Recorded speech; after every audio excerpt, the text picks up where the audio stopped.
What if I told you that love isn't always love?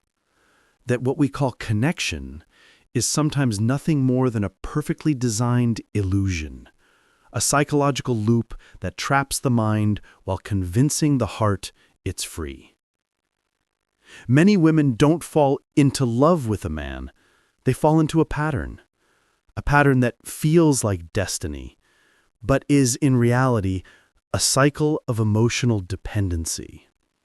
Because the most dangerous addiction in the world doesn't come from a pill, a drink, or a needle.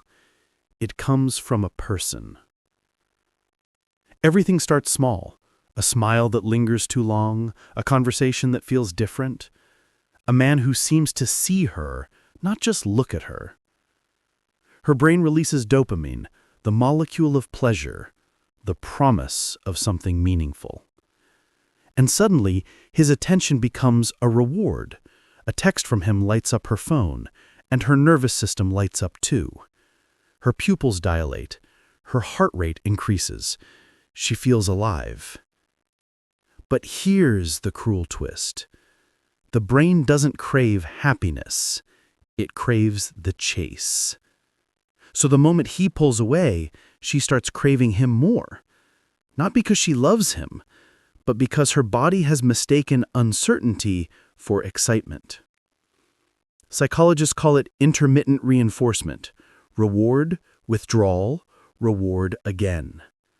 The same technique that keeps gamblers sitting for hours and social media users scrolling without end.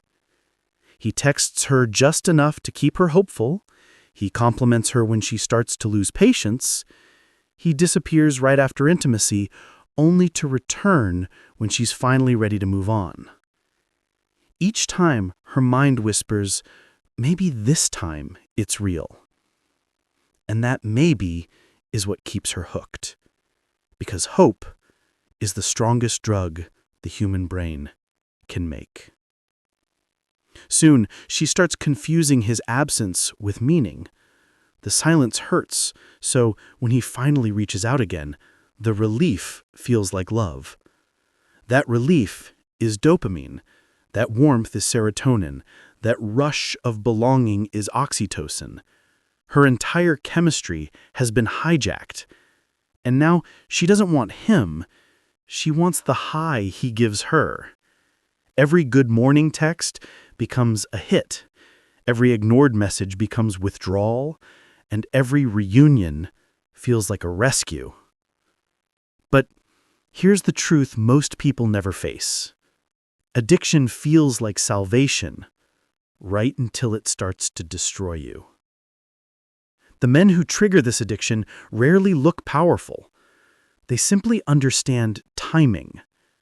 They know that presence creates comfort, but absence creates desire. They don't beg for attention, they withdraw it. And the moment they do, they stop being a person and become a puzzle the woman needs to solve. She starts analyzing everything. His tone, his emojis, his pauses. She becomes an investigator of emotions. But the more she studies him, the more she loses herself.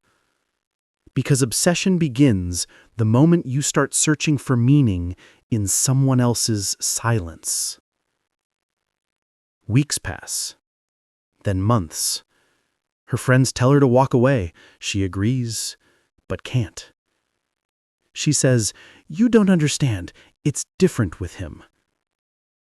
It always feels different, because addiction always disguises itself as connection. She starts calling it fate. She thinks the pain means depth, that the intensity means love. But true love doesn't burn you alive. It grounds you. It calms your nervous system. It doesn't make you chase. It makes you rest. Breaking the cycle isn't about deleting his number or blocking him online. It's about detoxing your nervous system, because you can't heal what you keep feeding. You can't forget someone you keep revisiting in your mind, in your memories, in your loneliness. Healing starts when you stop asking, "What did I do wrong?" and start asking, "What inside me made me tolerate this?" When you stop seeing him as the poison and start seeing your attachment as the wound. So, how do women get addicted to men? Through chemistry, through uncertainty, through the hope that this time it might finally feel safe. But the real question isn't how they get addicted, it's how they break free. Because true connection isn't built on chaos, it's built on clarity. And the man who truly loves you won't keep you guessing. He'll give you peace, not anxiety disguised as passion. Because the most intoxicating love isn't the one that makes your heart race. It's the one that finally lets it rest.